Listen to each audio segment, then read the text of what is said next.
we have breaking news. Let's go straight to Jennifer Griffin with the news. Jennifer.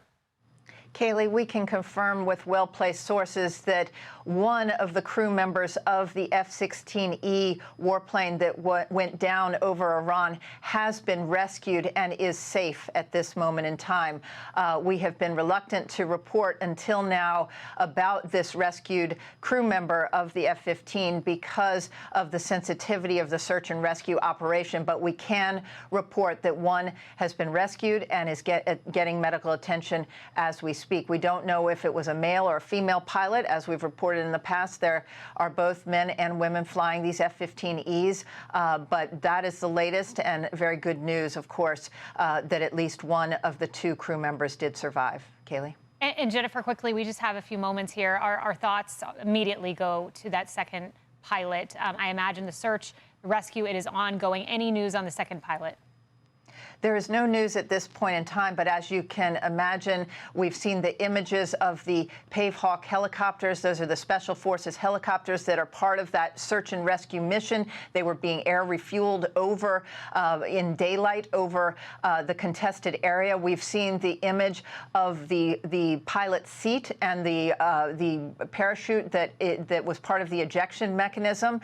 It looks like that worked, and that is very good news. But the Iranians have put out a reward for that second American, or for both Americans, and so it is a very, very tenuous time right now, but those crew members and pilots would have been given SEER training, survival and evasion training, and we are now thinking of them, thinking of their families, and hoping that as the sun goes down now over Iran, that it will be easier for the search and rescue operation to continue and to find that second crew member. Yes, we can now report one of those pilots rescued. Jennifer, thank you.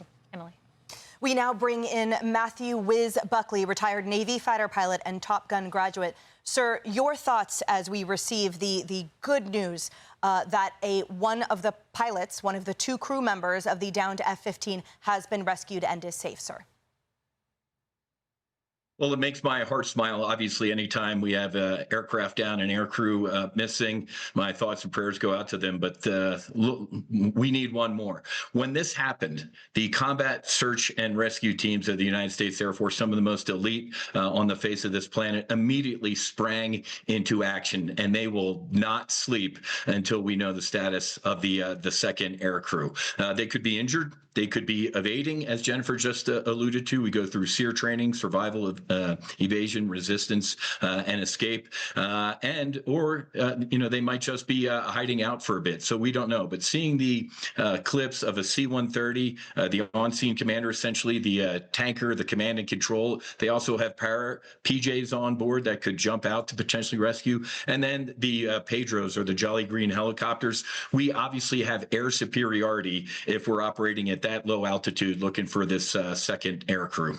Matthew, we only have a few moments, but the information I want to know immediately is, was this pilot at the site of the wreckage, perhaps with the other pilot, or was this pilot discovered away from the wreckage and they're trying to retrace the steps to the other pilot?